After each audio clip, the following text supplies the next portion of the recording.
It's a lie that's followed you your whole life. I'm only valuable if others see me as successful. But the only way to break free from that unconscious belief is to understand why you feel that way.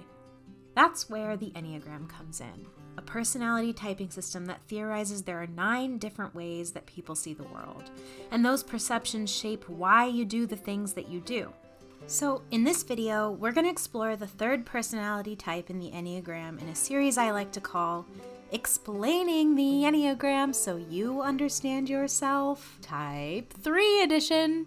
This type is known as the performer or the achiever. You're always striving to be the very best at whatever you put your mind to, whether that be starting your own business or being the strongest in your Pilates class. You seem to achieve your goals easily, juggling all your responsibilities at once while still having time at the end of the day to fit in just one more thing. This ceaseless striving is the result of your core desire.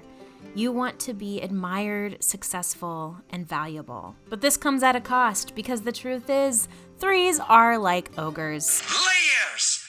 Onions have layers. Ogres have layers. Onions have layers. You get it. We both have layers. What's on the outside doesn't always match up with what's on the inside. Because over the years, you've put on so many layers. It's why you're called the chameleon of the Enneagram. Because you have this supernatural ability to shapeshift who you appear to be. That could look like hiding the ugly, vulnerable parts of yourself because you want to seem like you have it all together. Or walking into a room of extremely extroverted people and suddenly you're the life of the party. Or masking your real sense of humor because it never earns you a laugh. At the end of the day, you become who you think others will admire you for being. This is the core weakness of the Enneagram 3, deceiving yourself into believing that your intrinsic worth is based on your accomplishments. When I first discovered that I was an Enneagram 3, I came face to face with this hard truth. I had spent my entire life trying to earn my worth by doing. I couldn't voice it before, but now I saw clearly what needed to change. I didn't want to live in a world where my happiness and identity hinged on how successful I could be. The crazy thing is, once I finally slowed down to ask myself what that success even looked like for me, all I could come up with was, I don't want to be a failure, which is the fear at the heart of every type 3. If you don't succeed, you won't be worthy of love. But my dear 3s, I hope you know 2 things. Number 1, you're not alone in feeling this way.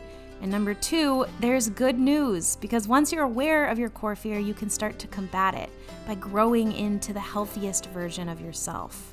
This is what sets the Enneagram apart from all the other personality typing systems. It acknowledges that your personality isn't set in stone. You're gonna have times where you're growing and times when you're stagnant. What's awesome is the Enneagram gives you a map to go from your not so good places to your healthy, growing places. On the Enneagram symbol, your type has 2 lines emerging out of it and connecting it to 2 other types.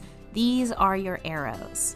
One line represents where you go in growth, and the other shows where you go in stress. So when you're falling into your unhealthiest self, working yourself to the bone, trying as hard as you can to look good to others, you're eventually gonna burn out. This is you going to your stress line to the unhealthy side of type 9. You shut down and numb out through things like TV, food, or video games. You remain busy, but you're not doing anything of substance. The best way to fight this is to tap into your growth arrow, type 6. You can do this by opening up to your community about your challenges, even if you feel embarrassed by what you're struggling with. It's being willing to take off those layers you've put on and reveal your naked, authentic self. And no, I'm not saying go streaking through your neighborhood. Please don't do that. Instead, let yourself be vulnerable, because this provides space for others to step in and support you. But letting others in isn't the only way to grow. For so long, you've placed your value on what you check off your to-do list. What if you take off the makeup, put on those comfy clothes, and intentionally be unproductive? It's so important for 3s to go back to the basics. Who is the real you? The truth is, you're more than just your image and power to attract. But you might be so distanced from the real you that you don't even really know who you are. When this happens, go back to the beginning. What were you like as a child? What brought you joy back before you had all the expectations of the world on your shoulders? Can you write about your child self and reflect back to who that little version of you was? It's not easy, but it is worth it. There's this quote in The Road Back to You that says, "Being a 3 is like being an alcoholic living in a saloon. In our success and image-obsessed culture, they are more revered and rewarded than any other number on the Enneagram.